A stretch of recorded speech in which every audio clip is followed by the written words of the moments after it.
ভাইয়া আপনি তো পুরাতন মডেলের বাইকের কাজ করতেছেন আর নতুন মডেলের বাইকের কাজ করেন, এখন কোন কিছু রিভিউ বলেন আমাদের। আসলে ভাই, এই যে গাড়িটা দেখতেছেন হুন্ডার জাপানে, এটা একটা গাড়ি ভাই। মানে গাড়ির জগতে যদি কেউ রাজা থাকে, এই হুন্ডা কোম্পানির এই CD80, বাজাজ কোম্পানির CT100 আর হিরো হুন্ডা কোম্পানির হিরো হুন্ডা স্প্লেন্ডার। এখন বিষয়টা হলো এই গাড়িটাও তেল আছে, আর হিরো কোম্পানি বানিয়েছে হিরো এক্সট্রিম। তাকে বলে 60 কিলো চলে 1 লিটার তেল। ভাই ওর নাম দিছে কি জানেন? Hero extreme. মানে হলো নায়ক আর শক্ত নায়ক, শক্ত নায়ক, কিন্তু এটা হলো দজভঙ্গ নায়ক। ও চলে, ও তো মাথায় ব্যথা, কিডনিতে ব্যথা, আরও বিভিন্ন রকম সমস্যা আছে। আমার কাছে এখন ভালো করে দেখায় আর বুঝে।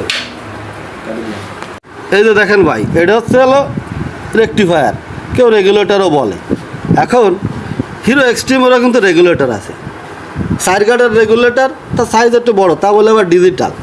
আর তার ডিস্টার্বলি ওই মাথায় ওটা কি জানেন, এ সেন্সর সে সেন্সর, তার মধ্যে বলে সেন্সরের গাদা।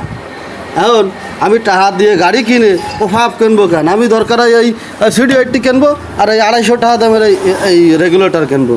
ও বলে হওয়া যায় না, বাংলাদেশে আনিছে 1 বছরের বেশি হয়ে গেল, তাকে গাড়ির কোনো হোয়াটস পাতি নেই, ফাফনি একটা গেল। আরে দেন হুন্ডা 80 সকাত দেন, 35+ বছর বয়স, তাই এখনও চলে, কোনো জায়গায় কাটিকুটি নেই।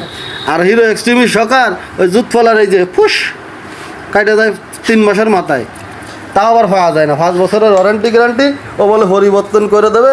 বাংলাদেশে যেভাবে ওই দিল্লিকা লাড্ডু দেখায় ডাল খাওয়ায় ছেড়ে দিল, এ কথাটা আমি বলবো হচ্ছে নিলয় মোটরসের মালিক যে আছে বর্তমান মালিক, তার সামনে। তারা যদি কোনোদিন